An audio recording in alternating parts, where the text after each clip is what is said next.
What's going on, people? Mike C. Town here with my top 25 best albums of 2017 list. For those of you that are new here, you will notice that there's no hip-hop on this list, and that's because I do a best of the year hip-hop list with my Dead End Hip-Hop crew. So, for those of you that actually care about that, I will put a link in the description section down there. Also, let's make this clear before we start. This is my list, not your list. If you don't like my list, that's fine, but nobody cares. Instead of complaining, make your own list and publish it, and everything will be right with the world. So this is a list of 25 albums that I feel like I return to the most. So, let's jump right into it. At number 25, we have Mortiis with the Unraveling Mind. I haven't cared about a Mortiis album since The Smell of Rain in 2001. But I just happened to check this out of curiosity. This is a soundtrack he did for a movie that was supposed to come out in 2006 that didn't see the light of day until now. And it's absolutely fantastic. It's ambient soundscapes that remind me of a bit of Coil and some Cabaret Voltaire at times. It's just awesome. At number 24, we have Vaal with Geesten van de Verlorenen. This is an album that I don't feel like got enough praise this year. It's fantastic. Raw black metal is pretty much what I look for when it comes to raw black metal. It's straightforward and well played. Number 23, we have Mount Eerie with A Crow Looked at Me. This is the heartbreaking album about the death of Phil Elverum's wife. It's not something that you can throw on at any time because it comes across as more of an experience than a simple album of songs, but it's still an amazing listen. At number 22, we have Bestia Arcana with Holokauston. I loved their last album, and this one is just as good. It's absolutely terrifying black metal. Sure, it's a bit like Nightbringer because they share, the same members, but it's a bit different. It's very dark, suffocating black metal. At number 21, we have Nightbringer with Terra, Damnata. These guys never disappoint, pummeling occult black metal that is one of the most memorable in their discography. I find myself returning to this album quite a bit. At number 20, we have Lana Del Rey with Lust for Life. This came out in July and it's been in constant rotation ever since. It's an amazing piece of alternative indie pop, if you will, that it just sucks me in every single time I throw it on. At number 19, we have Basmu with VVitchblood. Like the Bestia Arcana album, I feel like this is another terrifying album that I found myself returning to quite a bit. This one is not so much claustrophobic, it's just more creepy in the way that it sounds, and I feel like it needs to be in a lot more people's ears. At number 18, we have Bjork with Utopia. Yeah, this came out pretty late in the year, which is probably why it's so low on the list, but I've been wearing it out since it dropped. It's incredibly gorgeous and relaxing, not to sound like some kind of third eye hippie type, but it totally takes you to another place when you throw it on. Adding Arcana to the production was just a great choice. At number 17, we have Angrenost with Noxed Heims. I said it when I showed this record, and I'll say it again, y'all are crazy for sleeping on this album. This is Portuguese black metal that doesn't sound like most of the popular Portuguese black metal bands. This is almost like a reincarnation of Mayhem's De Mysterious. Like, why more people aren't gushing about this album is just bizarre as fuck to me.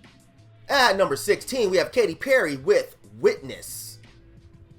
Like I said in my mid-year, I need stuff like Katy Perry in my life to give me a break from all the dark, crazy music that I listen to, and this album does a perfect job. Super well-produced pop that you don't really have to think too hard about. Just listen and have a good time.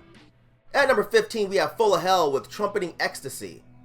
This is easily one of their best albums, if not the best album from these guys. A brilliant mix of grind, hardcore, and death metal that is just unrelenting throughout the entire album. It takes me right back to the olden days of grind and how much fun it was to listen to. At number 14, we have Morbid Angel with Kingdoms Disdained.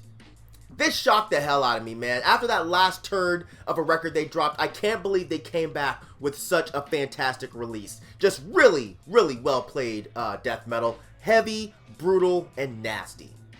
At number 13, we have Wooden Wand with Clipper Ship.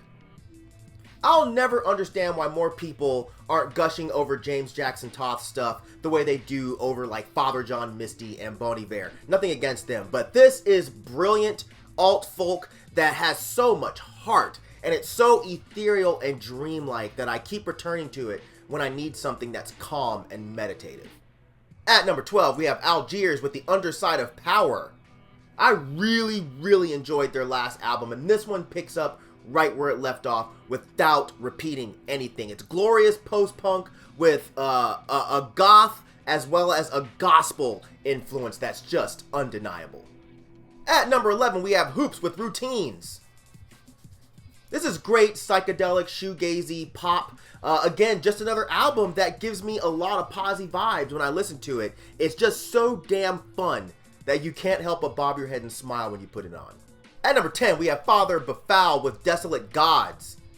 These guys do it again, man. Super dirty, disgusting death metal, dark, brooding atmosphere here. Like, if you are in need of a solid dose of nasty death metal, this is the perfect album to put on. At number 9, we have Abkehr with In Ash.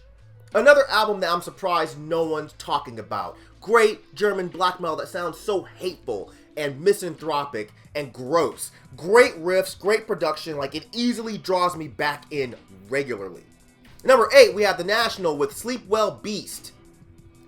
This album takes what they were doing with their past records and adds some new elements. You know, there's still this dark, brooding, crooning masterminds that they were before, but they just sound like they want to show it in a slightly different way, but it works out beautifully. Number 7, we have Orgy a Carrion with Blood Washed Away the Grave Purity. I'm still pissed about not scoring a physical copy of this album, but that doesn't keep it from being one of my favorite releases this year. It's brilliant, raw black metal that definitely sounds like what it must feel like to be tortured. Like, it's so wretchedly nasty that I throw it on almost whenever I feel like listening to raw black metal these days. Number 6, Black Cilice, Banished from Time. Another raw black metal album, but this one, it's still raw and ugly like their other releases, but it has a little bit more depth. Instead of the vocals that sound like wind, now they sound like these pained howls. The riffs are still great and driving. Like, everything really works out great here. Number 5, we have Damnation AD with Pornography. This album blew me away when I listened to it, and my interest hasn't ceased. These guys took what The Cure did with Pornography and did their own take of it, and it came out great. At number 4, we have Integrity, Howling for the Nightmare Shall Consume. The godfathers of metal hardcore come back with a beautifully executed album that delves into territory that they haven't really touched before, while still remaining undisputedly Integrity. At number 3, we have Slowdive with their self-titled album. This is one of the best comeback albums of all time, in my humble and worthless opinion. They gave us some beautiful shoegaze albums in the past, and after 22 years, they returned to give us one that fits in perfectly and snugly in with all of their other albums. At number 2, we have Lluvia with Enigma. This is one of the most mesmerizing black metal albums to come out in years, to me. I don't care about the drama or the rumors or any of the bullshit that surrounds this. This is well-crafted black metal art that I simply can't get enough of. It's just glorious. And number 1, still holding true, Ulver, the assassination of Julius Caesar. Yeah, this is a great synthy krautrock record from Ulver. Dark, but hopeful. Some of the best songs that Ulver has put out ever. This album is one that you can put on, I feel like, at any time, whether you're driving around or you're hanging out in the house. It's just a superbly well-crafted album. And, man, every time they drop something, I think, what can they do next? And they always blow me away. So I'm totally psyched to see what these guys do after this. But yes, this is an amazing album that I think all of you guys need to hear. So that's it. If you guys have made lists, make sure you throw them in the comment section down there so I can check them out. Maybe I missed some things, maybe I didn't, maybe you missed some things, maybe you didn't, who knows? But at any rate, as always guys, thanks for watching, thank you for living, thank you for loving, thank you for being you. Please don't die, and I'll see you guys in 2018. Alright? Peace, bitches!